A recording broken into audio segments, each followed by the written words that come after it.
So we're learning Mane Chochem.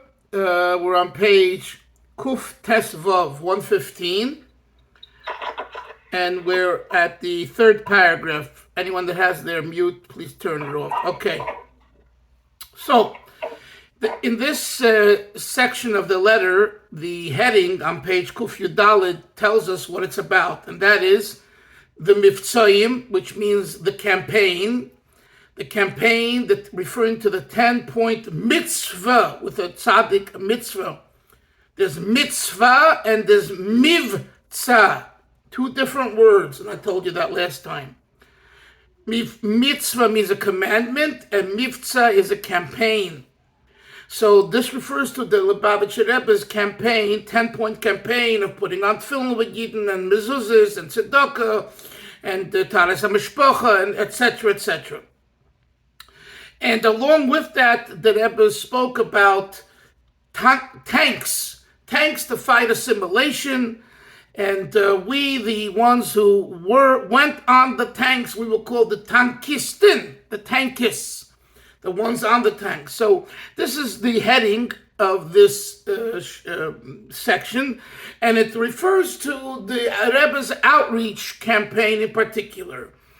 Now, the Satmar Hasidim and others had a big issue and problem with this, and I want to say that it wasn't only the Hasidim, but also the Litvischer, Rabbi Hutner, and others.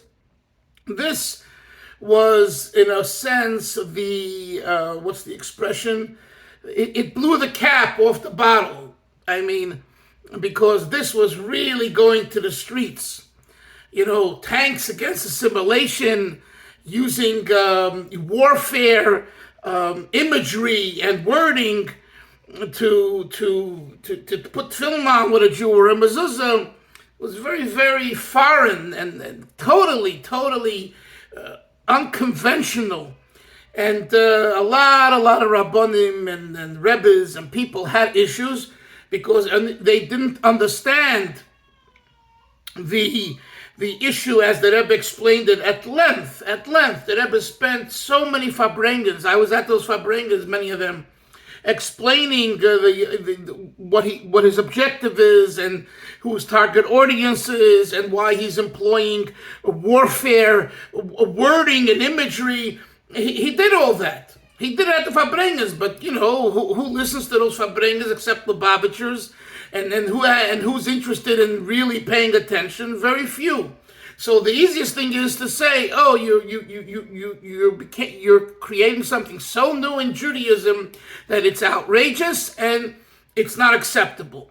So the Satmar were the ones, because of their combative style, as David Myers, I believe a professor at UCLA, has written extensively about the combative style of Satmar Rebbe, which I'm sure angered many Satmar Chassidim, if they even are aware of such a academic article. I did cite it in my book Satmar Lubavitch, which, by the way, Rabbi Rakefet of the YU, who teaches at the campus Givat Ram, I think it is, I forget where, in the Yerushalayim, he's been giving shiurim, I've been told and called by people, and he's been citing my book and reading passages. So at least I made one rabbi happy who has kind of material to use with his spin, of course. But anyway, so now we're at a point where the Rabbi Yoel wants to make it clear to the writer. One second, Moshe, one second. He wants to make it clear to the writer my kind of refutation of the Satmar Shita of anti-Chabad outreach is primarily against you Hasidim who have this taina, this argument, but not so much against the Satmar Rav. Okay, Moshe, a brief question because I really want to learn the text. Go ahead. Actually, just really quickly, Rabbi Rakefet, he doesn't teach I don't think he teaches at Hebrew University, which is Givat Ram. Right. He teaches you're thinking of the Grus Kolo. Of the Grus Kolo. In there, yeah. Which is where? In what section of Yerushalayim? Bayit Vagan? No. Somewhere. Yeah. Thank you. Yeah, that was a plate to saper, not Some would say lahavdu. But okay. Yes, he's at the Grus Kolel. Okay, for YU. Page Kuf Tesvov, third paragraph. Ein ani medaber chas v'sholom b'negei l'hagoyin hatzadik misatmer zochein tzadik levacha. Abel says, my refutation and argument and position to you guys is in the gas of Shalom against your Rebbe, the Satmar Rebbe, the Tzaddik. Shahoy loy tainas amasha manichem tefilin Yehudim pshutim. Chofshim. The Satmar Rebbe did have complaints why Lubavitch is putting on tefillin with non-observant, non-frum Jews. So Abel says, my refutation of your shita against Miftzayim, against outreach, is not against him. And it says why. His argument, his complaint was,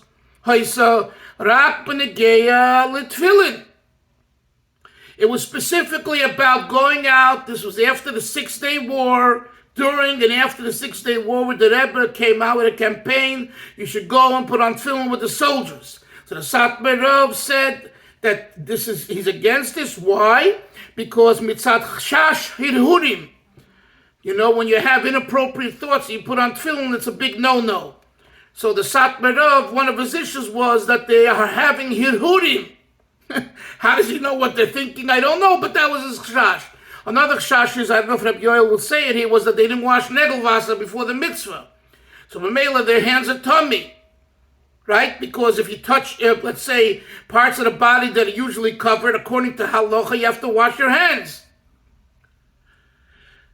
So Rabbi Yoel says that the Satmar Rav's only objection was to the mitzvah, to the idea of putting on tefillin with other Yidden who are not frum. Avo, but again, l'shar mitzvahs, regarding all other mitzvahs, ain't kol sofek. Rabbi Yoel says there's no doubt shegam hagoyin atzadik misatmer, that even the Satmar Rav Sofa Cain, he believes shemitzvah v'choyva, it's a mitzvah and an obligation, I'll call yochad on every individual, lehishtadil, to put forth effort, imachofshim, with those that they call the non-observant, the chavshiyim, sheyikfu mezuzah b'beiseihem, that they should put up a mezuzah on their house, v'chein shara mitzvahs, and so too the other mitzvahs of the 10-point mitzvah campaign. It's an open Gemara, Masechta Ksubis. Now, he has a long parentheses, kind of, in the brackets. Maimer HaMuzger. Now, Reb Yoel, in his delicate way, is going to upend the Satmar Rebbe's taina on tefillin. Before he was courteous, and he says, you know, you guys are putting it again, everything into the same bag. He says, you're wrong. The Satmar Rebbe had an issue with one mitzvah of the Rebbe's campaign, because let me give you historical information. The tefillin the Rebbe suggested in the 6-Day War in 1967. The other Miftzayim, Avas Yisrael and Chinuch and Mezuzah, it started in 74, 75, 76. He already had a stroke in 68. So he wasn't blasting, opposition in 74, 75, 76. His people were, and they said that he supports it. That was a lie, an open lie. But that was the tactics that they did. Everything's the name of the Rebbe. He was an old sick man, and they said to him, Lubavitch is doing these things. They're driving these trucks, and they're putting on and doing all these, getting the non-religious people to do these things. And he probably shook his head. He said, very good. Or he took a pen, and he was a stroke patient, and a serious stroke patient. But in 67, that was pre his stroke. He had it in 68. And the Rebbe came out with a campaign to put on tefillin on the soldiers, on the front, and all over in Eretz Yisrael in 67. And to that he objected. So now Rabbi Yoel is going to say, so number one, don't mix all the other Miftzayim campaigns with tefillin. Number two, le'etzem hadavar. Let's get to the thing itself. And that's what he's going to do here in this brackets. Let's see what he says. Also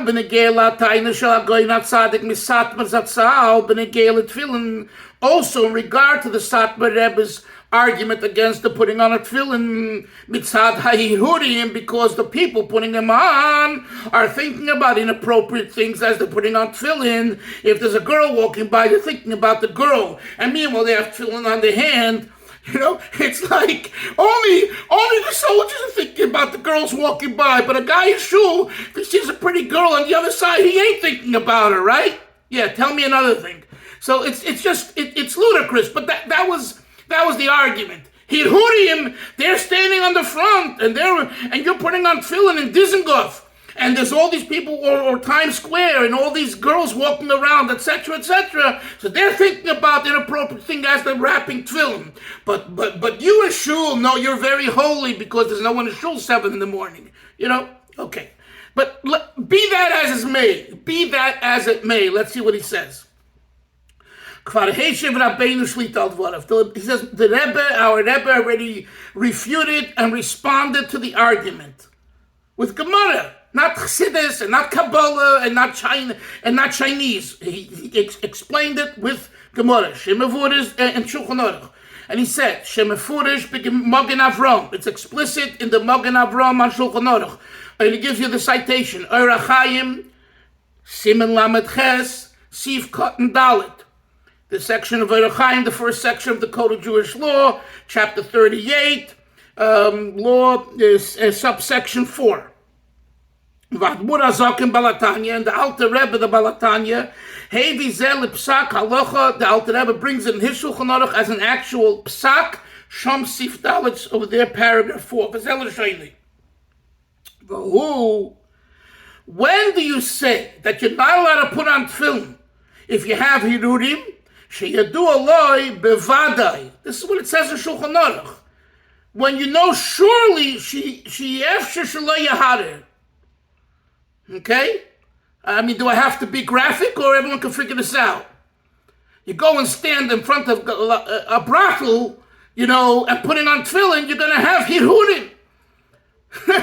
It's not a question if, it's a question for sure. Bevadai. Avo misofik the Shulchan Aruch. But if there's a doubt, yeah. Avo. Unless you're Schwartzy. No. Schwartzy didn't put on tefillin facing the bikinis and the beach. He turned the other way, I'm sure. Avo misofik.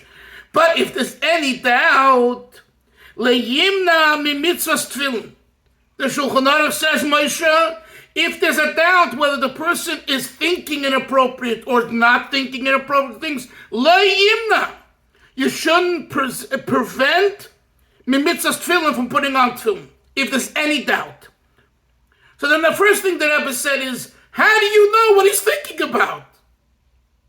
We're not talking about, putting on tefillin in front of inappropriate places. We're talking about putting on tefillin on the front with soldiers who think that they're looking to kill the enemy and protect themselves and save their lives. They're thinking about girls now. Come on. Okay?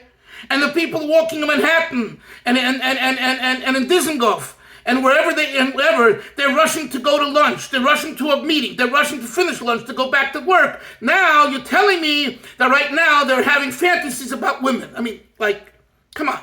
This ain't the time for it. Their mind is occupied with something else. So you say, maybe, suffix. The Rebbe quotes the Shulchan Aruch, that missuffix, from a doubt, you're not allowed to not put on tefillin, you have to put on tefillin. Only if you know for sure that they have hirhurim, that's when it's usher. So that's the first refutation. The next thing is, v'neisav lezeh, in addition to this, Omru Chazal, the Chazal say, Hashem eteva ha'adam, shedavar chodesh hakol rotzen l'kreisei. It's brought in the Sifri, Neschan, and Vav. It says over there that the nature, Zionism, the nature of a human being is that when he's confronted with something chadash, something new, hakol rotzen l'kreisei, they run towards it. Upuk mai amadabar. And look how people actually do this in real life. When a person sees a novelty, something new, and specifically when he himself does this chidush, this new thing, b'yeis maise al kolponim, at least during that time, kol machshavtoi hu b'hachidush. He's engaged in one thing, not in the girls, but in the new thing that he's doing, i.e. putting on tefillin. He never saw tefillin, or he did it as bar mitzvah, or you know what I'm saying? And all of a sudden, a Lubavitcher pops up on the front, or on Dizengoff, and all of a sudden says, put tefillin on, you're a Yid. He's totally engaged. Either he's arguing with him, or he's doing it. He's not thinking about anything else, because it's a chidush. The Elush ain't regilim b'mitzvahs tefillin, so those that are not accustomed to doing the mitzvah of tefillin, posher too, it's very simple, it's a matter of fact, asher machshavtam beis maisa, that their thought at that time, hu al dvar tefillin, it's about the tefillin. Al kein teichen minus Rabbeinu Ashlita. The Rebbe Yoel says this is the overall content answer of the Rebbe's refutation of the Satmar Rebbe's concern about Hidhudim. Okay? So basically, the Satmar Rebbe, for some reason, felt that Hidhudim was more real, and he objected to doing that. And the Rebbe said, according to Shulchan Aruch, and you'll notice, and I'm not saying the Satmar Rebbe didn't have any support, maybe he did, maybe he didn't, I don't know. But what I do know is that the Rebbe didn't just say, my feeling is so-and-so. As usual, the Rebbe always pointed to a Gemara, to a halacha. As you see here, Rabbi Yoel summarized it. Let's go back to the next paragraph. I'll quote on him, getting back to the main subject at hand. Kol zeh hu b'negei l'mitzvos tefillin. Even if we accept that the Satmar Rav is right in objecting to tefillin, in objecting to one of the Rebbe's outreach campaigns, it's only relevant to mitzvah of tefillin, because that's what he said he's objecting to. Avol b'negei l'shar mitzvahs, regarding the other mitzvahs, she'ein shayich b'zech shash shel hirur. It's not possible that when you're knocking a mezuzah on the door, you have inappropriate thoughts.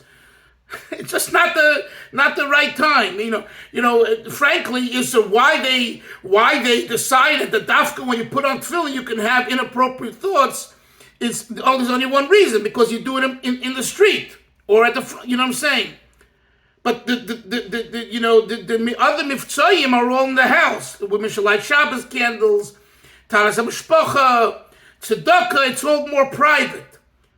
And he says, in Elu Haleagim, V'teyanim Shekiyim Mitzvahs Shel Rishoyim Ein Shavim Uma, those that scoff and argue that this fulfillment of mitzvahs of wicked people, again, he's going into their shoes because they call non-religious people wicked. The Rishoyim Ein Shavim Uma is worthless. That is the sheet of these extreme Satmar, that it's like you could put on tefillin, take the money, it's worth nothing. Says Rabbi Yoel, they're scoffing at a Jew who does this, is not scoffing at the Jew, they're scoffing at Chazal. Because Chazal says, as we learned throughout the beginning of this section, how important it is to reach out to another Yid. And he continues, and although they who argue and say that it's worthless, they believe they're coming from a perspective of being God-fearing, Moshe, and kanoim and zealots, and therefore great is their hatred. Laharishoyim, to the wicked ones, to the point where they poo-poo not only the wicked people themselves.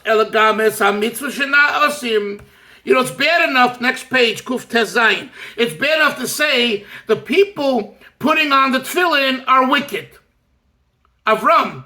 But they say not only are the people putting on tefillin wicked, the mitzvahs that they do are worthless, in a sense, wicked mitzvahs. Because who was doing the mitzvahs? Wicked people. So it's wicked mitzvahs. Next page, Kuf Tezayin. Harei. Top of the page. Mekiven shezeh neged halacha mufureshes.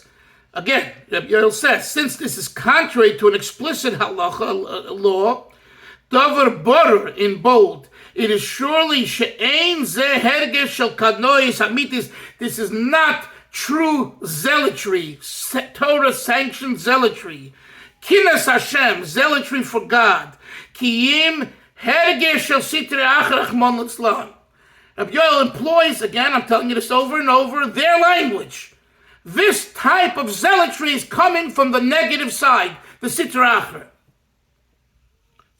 How can it be that this type of kinoi should be from God when they not only call Jews Rishayim, but they say that their mitzvahs are worthless, contrary to clear halacha? Yes, sir. Yeah, the Kedushas lady brings many times that sometimes people think they're doing a mitzvah when in fact they're doing an avera. That's right. That's the Sitra Achra. Yeah. They think they're doing a mitzvah, but it's mamash and it's an avera. That's right. Weiter. Ve'hein doimim mamish lahamizrochim hagudim. Here he goes. Rabbi Yoel says that their attitude of opposing Jews that to put on tefillin and put in mitzvahs and all that is similar to the Mizrachim and to the Agudis. Shemesalfim halachas who make crooked, who confuse the halachas biglal hahergesh shel ahavas Yisrael shelehem, because they love Jews so much, so therefore they're going to be masalif, lie kind of about this true meaning of that halacha, and they'll use it to justify nationalism and things, aschal to the Geulah, all those things that we spoke about before, that unfortunately the Mizrahi and the Agudah have fallen into as well, as he said earlier. And he says, and these individuals who are masalif, who obscure and lie through their teeth and using halacha, they say, we only have one thing in mind. We have Torah min hashamayim. Ein onon doeglim loy ba'avas Yisrael v'loy b'kanois. And they say, I don't know is this undergoing on the Babich or is this undergoing on the Satmar?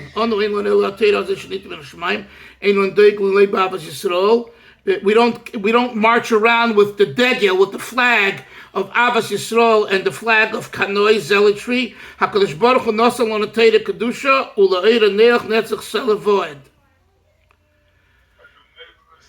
What? Seems like it's going on with Lubavitchers. Yeah. Okay. Oimrim b'shem godel echad. Next paragraph. She'omar al echad she'mesalef halacha shu saratayra.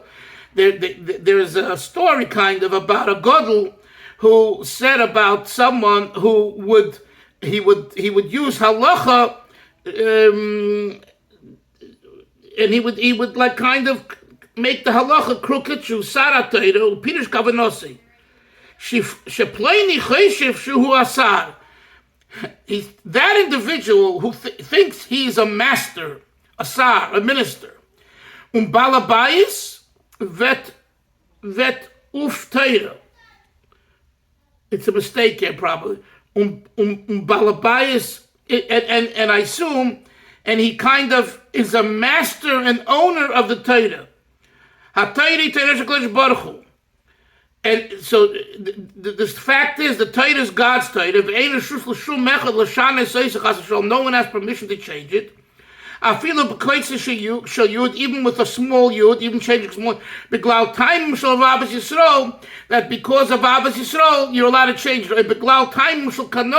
Or for reasons of zealotry.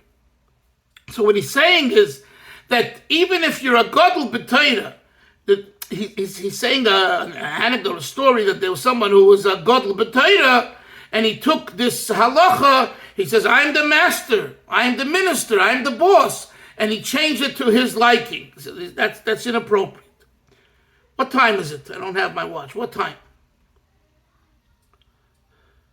About 10 after. Okay, 5. Yes, 10 Thank you. Next paragraph, second paragraph on the page, third paragraph. Although Rabbi Yoel says what I just wrote is self-understood, you don't need any rocket scientist to figure it out. Nevertheless,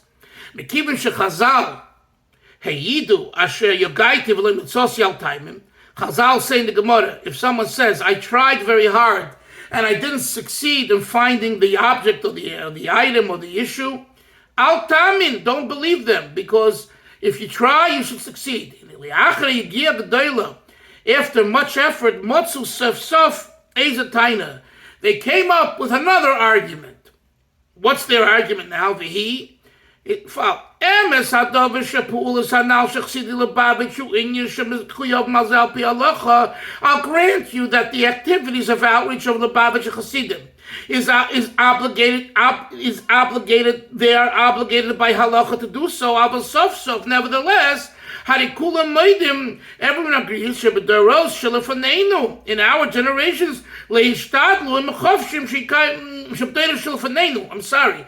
In the past generations, leishtadlu gamachovshim shikayim mitzvos. No one took the time to have non-observant, non-frum people do mitzvahs. The Gam Lubavitch Kufa. Look in the Lubavitch itself, its history. B'deirin shel Admur Marshab, in the generation of the Rashab, and he says Rashab specifically because the Satmar Chassidim supposedly hold of the Rashab. Layosu came. They didn't go around the streets of Kharkov and Kherson and Lubavitch and whatever putting on tefillin with those that didn't put on tefillin. Vim kain he halacha lama layosu kain, but there's a koidman. And if you're arguing, as Rabbi Yoel presented it, that it's a halacha to reach out, as he cited before, so why didn't they do that in Lubavitch? In the next paragraph, the answer is hachovshim shebedeiros hakaidim. The non-religious people in the previous generations, hoyerubam kekulam bahachis. They were primarily, most of them were lahachis. In spite, they knew that you're supposed to put on tefillin. They knew from Shabbos, and they said we reject it all. There was no way you could impact them. They should do a mitzvah. And if you would have met a Jew in Kharkov, the time of the Rashabs in the street, and you tell him, suggest him to put on tefillin, and similar, it's an expression. He would give you two smacks, because he was anti-religion, the Yiddishisten. They were anti. Mashenkin, conversely, bismanenu zeh, in our time, sherubim kakulam shalachovshin, that most of the non-religious are besuk tinoka shenishbu, in the category of children that have been captured in war. And when you arouse within them the idea of doing the mitzvahs, hey mitzvahs, they listen. They don't slap you because they hate you because you're a frum Jew. Vim kain, and therefore hakushi agdoila in quotes, the great question that the Satmar have, Lomali also came, but there's why didn't during the Rashab's time, why didn't they reach out and do that in the streets of Moscow? Has no place of question whatsoever, because it wasn't possible. I want to just say that Moshe pointed out, and I'm glad he did. He sent me the WhatsApp, and I want to just mention at the end of this year, last week I asked a question, our parents were, you must marry a Jew. That was an Isser, even commented in his own family, his own parents, but everything else was acceptable. So it's like, in a way, a derogatory comment towards parents. And so Moshe pointed out, and rightfully so, and it's worth mentioning, that our parents gave us a lot of good things. I mean, no one's perfect, but, and it's true. There's midish toivos. Many times non-religious people have good midas. And there's something to learn from. So even a parent who was not religious or didn't appreciate or went against religion, etc., etc. We shouldn't forget the good midas that they give. And as we raise our families and continue raising our children and grandchildren and future generations, it's something we need to highlight in a way that fits into the entire puzzle. It's too long to discuss it now, but it's an important thing. One of the things that I try doing in my books, Who's Who in Lubavitch, I tried putting in, it's about people who've passed on. You can't make it in the book until you pass on. But I like to have Bali Tshuva come from, pedigree. I don't want to just give one version of Lubavitch. I want to give the full gamut. And it's a very, very important thing, especially today, I would say, I've told you this, there's kind of a complete abolishment where used to be the FFBs, the from birth, didn't marry the Baal Tshuvas. It's pretty much out the window. From the biggest Chabad families, they're marrying the children from Bali Tshuva and all that. So we've reached another point, and I could say that the Rebbe single-handedly is responsible for that. In the beginning, it was to the chagrin of the old-time Lubavitchers. They couldn't relate to it.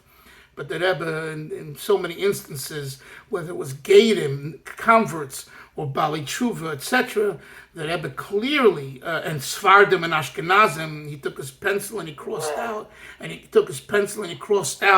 these foolish arguments, and said, etc., etc. So I'm just saying that when we show our families and future families who are going in, maybe for those that are going into Litvish Yeshiva, as we have a lot in Ramat Bet Shemesh, people who became Bali Tshuva and their children are learning in hardcore Litvish Yeshivas, I think it's very important to share the good values of the parents or grandparents who weren't necessarily that they were good people. Good people, and never forget that, and don't be embarrassed to talk about a grandfather or a grandmother who wasn't religious, because there is this intrinsic embarrassment in the community, and not just all from communities, from Hasidim to Litvish, it's universal. So that was a good remark that you made, Moshe, to point out. But nevertheless, the ironic thing, as Isha said, is that you can eat treif, you can violate Shabbos, but just don't marry a goy, a non-Jew. So it's like ludicrous. It just doesn't add up. But at the time, you don't realize that. Before you become frum, you don't realize that. It makes sense. Only later, when you look back, it says, hey, something doesn't equal here. And it is what it is. Chevra, I would love to talk, but I have to go to another shir. We'll see everyone tomorrow. Yutas Kislev, good Yom Tov. Go to some Pabrenga tonight, and maybe tomorrow we'll talk a little bit about that. Have a good day. Sei gesund. Bye bye. Yom Tov. Bye bye. Shana Tova. I'll say Shana Tova. Oh, you're supposed to say the Taka the Yom today. The Shana Tova. Believe me, the Chassidus over Dark Chassidus Tikosevu v'Seichosevu. Hillel, kudos to you for reminding me. Thank you.